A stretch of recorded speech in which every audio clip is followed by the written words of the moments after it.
What does that even mean, Bauer's Game Corner? Ahoy there, YouTube! I'm back again today for another game review, another special Kickstarter review. And today I'm very excited to check out This House is Haunted from Brain Punch Games. This is for 4 to 8 players.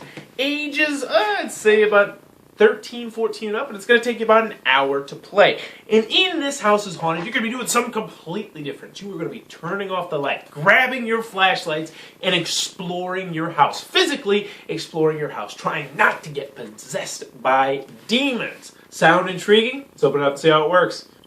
Alright, and we're going to take a look at what you're going to get inside of This House is Haunted. As I always like to mention, this is the promotional copy I have in front of me, even though I do think it is nearly complete. I do know they're going to make some couple tweaks to the rule booklet, but other than that, take what you see with a grain of salt.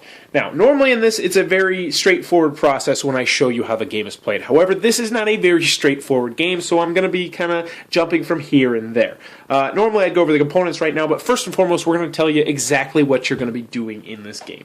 In This House is Haunted, you and 3 to 7 other players are going to be exploring your house. Yes, you heard me right. Most games you're going to be playing at the table. This game you would not be playing at the table. You're actually going to be walking around your house in the pitch dark. And you're going to be attempting to either not become a demon, or if you become a demon, to sabotage the human and possess other demons. There's 2 main things that you need to know right now, and that's our seals and demon marks. The seals are good if you're a human. The demon marks are good if you're not a human. If you ever get at least 5 demon marks in your hand, and these would cancel out, so this would be 2 demon marks in your hand right now, then you are going to become a demon. And once you become a demon, you can't make yourself into a human. Other people can do it, but you essentially are now on the bad guys team, and you want the bad guys to win. Also, in order to win the game, you're going to need the seal and the demon marks. And at the end of 13 rounds, which we'll get into how all this works in a couple minutes, if you have more seals than demon mark by the number of players you have. So for instance, if you're playing a 6-player game and you tally up all the seals and the demon marks and various other different things, and you have 8 seal points, you would win that 6-player game. So that's clear as mud, I know right now, but now we're going to go into the components, and then we'll get into the cards and a little bit of the gameplay. So first and foremost, we have our handy-dandy rule sheet, which is 13 pages, double-sided, full color, and thank goodness it is very straightforward. It's a very well-done rule booklet. Everything feels like it is in the right place that it should be. It will have you up and running in no time. You probably will need to refer to it maybe once or twice your first couple of games, but after that, you probably won't need it again, because the game itself is a very simple game. Next, you're going to get cards, and more cards. One more thing I want to mention is you are going to be using the box in the game, so you're going to want to keep the bottom of the box around when you're playing the game. So, in this game, there are going to be 6 main kinds of cards, which we're going to go into right now, and hopefully this will clear a little bit up. First, you're going to have seal cards. We got into this a little bit. These are what you want to have in your hand, and these are what you're going to want to have in the middle of your table, because in this game, I did say you're going to be exploring your house, but at the same time, you're going to have one common meeting area, which we'll just say it's this table. So this table, you are going to want to have seals on the table, because that's going to help the humans win the game. So those are seals. They go from numbers 1 to 3. Next, you're going to have blessing. These cards have various effects. Normally, they're pretty good cards for the humans. They're going to help you out, and they're going to do various different things. Randomly discard a card from your hand, so you can get rid of a demon mark card or a curse card. That's going to be very, very helpful. Rescue is going to rescue someone from a haunted room. They're going to do various different good things. Hexes, if you could not tell, are normally going to do bad things. These are going to get played into the charm circle, which is what the table is. We're just going to call it the table instead of the charm circle so I don't forget. But this is going to be played onto the table, and normally it'll do bad things. This is a sacrifice. One player must voluntarily choose to break a curse, and if you break a curse, bad stuff happens. Anarchy, normally the leader, which we'll get into a little bit later, is going to be telling people where to go. And everyone's going to know, but this turn the leader does not decide where players go. They're just going to go wherever they want, which will shake some things up.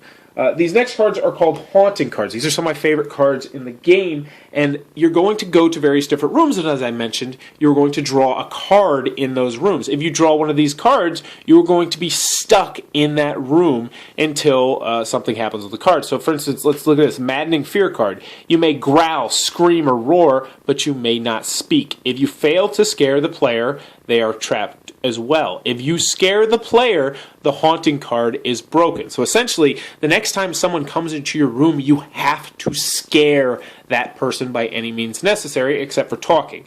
For me personally, that means jumping out and trying to just scare the living bejesus out of it. So those are going to be haunting cards. Those are going to have people stuck in rooms. Next are going to be the curse cards, which I mentioned. This is my personal favorite card in the game, I do believe. You may not use your flashlight when leaving the homeroom, and we just made this so you can't use your flashlight at all.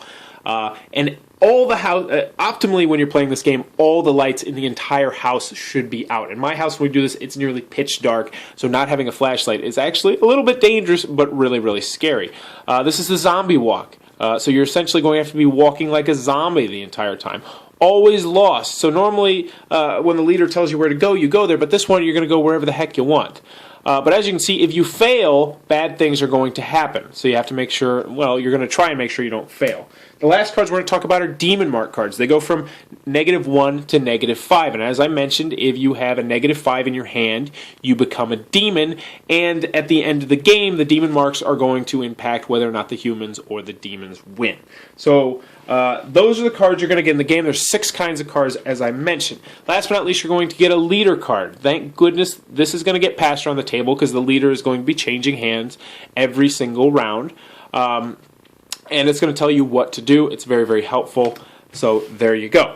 Now, let's get into how the gameplay works. Alright, so what you're going to do to set up in the game is you're going to, first of all, take all the cards and you're going to shuffle them all up. You're going to deal out 13 cards and they're going to put them in a stack. This is going to tell you when the game is over. You're going to put this on your central table, like I mentioned, because you're going to have one central hub that you always come back to. And then you're going to take the rest of the cards, you're going to shuffle them up into however many piles you have of rooms in the house. The game says you need between 4 and 8 rooms, I believe it was, or 3 and 7, something like that. But you're going to have essentially, so if you, let's just say you play with 6 rooms, you're going to have 6 stacks of cards, and then you are going to place these cards in those rooms, and you're going to tell everybody, hey, it's in the bathroom, on the kitchen sink, blah, blah, blah, blah. So you're going to shuffle all those cards, and then you're going to put all of those cards into those various different rooms. You're going to have your 13 cards set out on the table, and now you are ready to play. Turn off all the lights, grab your flashlights, and let's get this game going. So the first person, you're going to pick out a random leader, and the leader is going to decide what rooms players are going to be sent to. Now, they can send more than one person to a room, or they can send everyone to various different rooms if you have enough rooms, but they're going to decide where everyone goes, and then you need to go to that room, unless you're cursed or something like that. Once you get to that room, you are going to draw a card. Boom. You're going to draw the card, and then what's going to happen is, if it's something that doesn't have you haunting in the room or a curse, you're just going to keep this in your hand, and then you're going to head back to the table. If you get a haunting card, then you're going to be stuck in the room, and as we mentioned, the next time someone comes into that room, you're going to have to do a certain thing once they get in there. So you might have to try to scare them, or this one's a cursed object, so you're going to tell them, there's a cursed object in this room, and you're going to put that card over there. They're going to have various different special abilities that are going to happen. So everyone's going to return back to the room, and you might say, oh my gosh, Billy's gone. And you're going to know that, oh, Billy might be in this room, or he's there. It depends on if you play with the variant that we played with, where you did it very, very quietly, where only one person knew where they were getting sent to. I think it adds to the creepiness level, but I'm getting off topic, so let's get back on topic. So now, once you've returned to the table, what's going to happen is anyone who's drawn a curse card is going to play it in front of them, and they're going to read it out loud. So now everyone's going to know, oh, that person is cursed, they have to do this, they have to do that, blah, blah, blah, blah, blah. Next, the leader is going to pass the collection plate around. This is the collection plate. This is going to get passed around underneath the table. Wow, I shouldn't really do that on camera. And then players are going to be able to play various different cards into here. So they can play hexes if they want to hurt people. They can play demon marks if they want to hurt people or get it out of their hands. They can play blessings. They can play whatever they want, as many cards as they want into there. But, so this is going to be completely secret. No one's going to know what you played in there.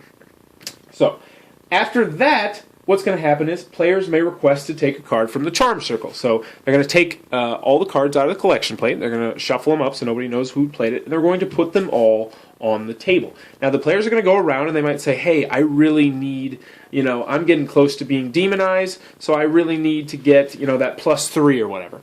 And then the leader is going to be the one who decides that they get to do that. next players are going to be able to play one blessing card from their hand. And as we mentioned, the blessing cards are the good cards that will do various different things. They'll help people out. That's a bad example.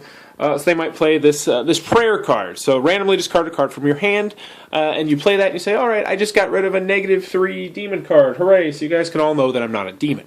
Because there's going to be that bluffing aspect here where you're trying to convince people that you are in fact not a demon when you are a demon because, well, you don't want them to know you're a demon. Next, the leader is going to pass the card to the player of their choice, and then that leader is going to send people off once again to different rooms to draw cards, potentially, meet up with people that are stuck in rooms, and continue to go on their merry way. Now, there's some other rules I want to talk about real quick, though. So, as I mentioned, there's going to be the curses that we talked about that are going to have you doing various different things like walking like a zombie or not remembering your names, various different things. And what's going to happen is when you fail a curse, you're going to have to do the negative effect. But in addition to doing the negative effect, if someone else calls you out on, failing a curse, then the leader, remember this guy, gets to look at half of your cards rounded down. So they have a very good chance of knowing if you're a good guy or a bad guy, which is very valuable information. If you call yourself out and say, oops, I forgot to do this, then you still have to do the negative effect, but you don't have to show your cards to anyone. One last thing I forgot to mention is, if you're a demon, when you go into the room, you're going to be able to draw 2 cards and pick one of them, put the other one on the bottom. So they're going to have a little bit more wiggle room with what cards they pick up and what cards they decide to eventually play.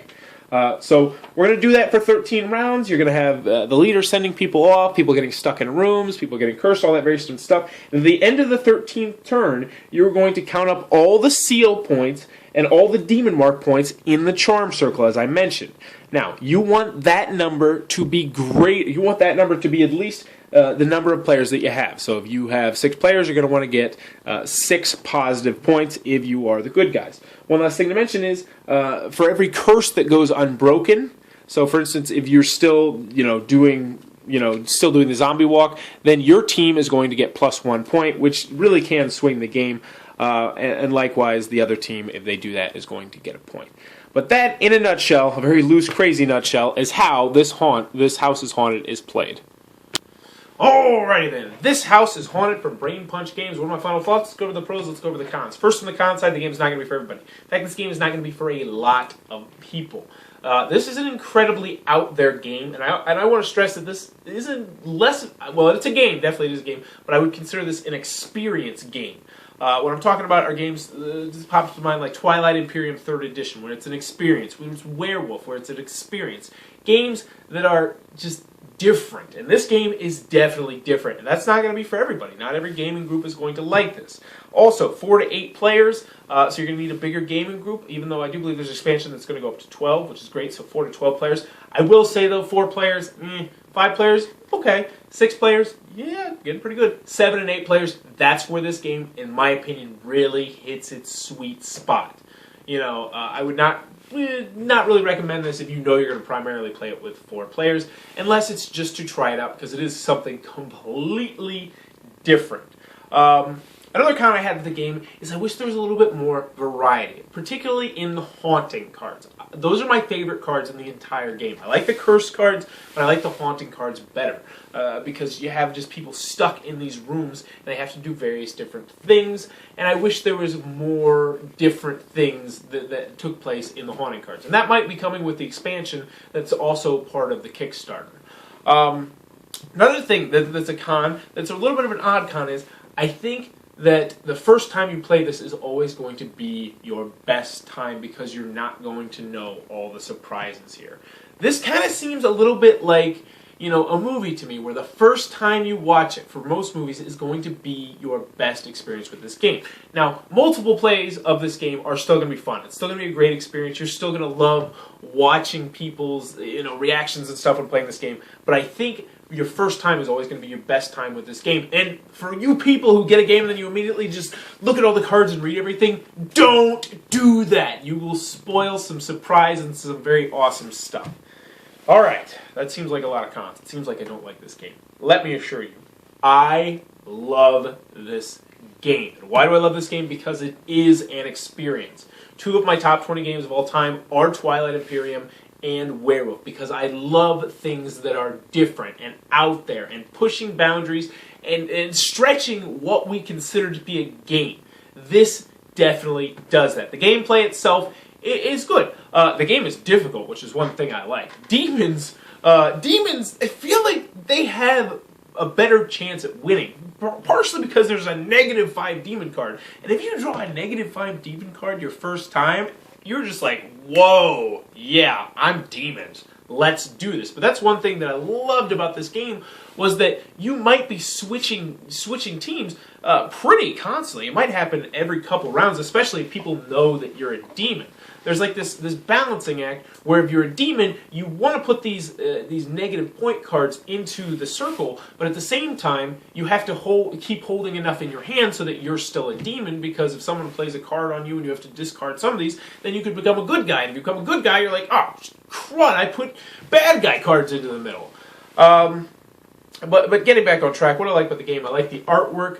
I just love the concept of this game. I love it gets you up out of the table. I love the theme. The theme is definitely here. This is a scary game. I'm not going to lie. That's one thing I love about this game. I hope the expansion adds more scary cards. My two favorite cards in the game are the one where someone has to lose their flashlight, which I think is just absolutely fantastic. Especially in like my house, it's pitch dark. It's almost dangerous playing this game without the flashlight, but I love it because it's scary.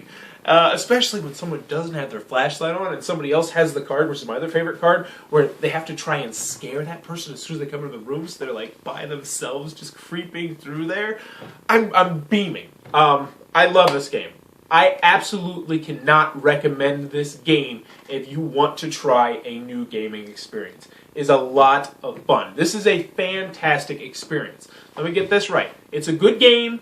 This is a fantastic experience, though. I cannot recommend it enough if you're looking for something like this. This House is Haunted. It is on Kickstarter right now. I highly recommend it. It is a blast and a half to play, as you can tell from my beaming. I can't wait to get this to the table next time. I can't wait to check out the expansion cards and add them in there and play with more players and just have more scary, crazy fun. If this looks like it might be your cup of tea, click on the Kickstarter link below. Tell them Bowers Game Corner sent you. Also, in the comments below, let me know what are your favorite experience games. Because these are some of my favorite kind of games. Games that you have to you say, all right, you got to play that at least once. And then you can write it all. But you got to play it at least once. And I definitely would love to find some more of those games. Also, if you enjoyed this review, please be sure to click on the subscribe button down below. As always, thanks for your time, YouTube. That was the review for This House is Haunted. For more reviews and previews, check back at Bowers Game Corner!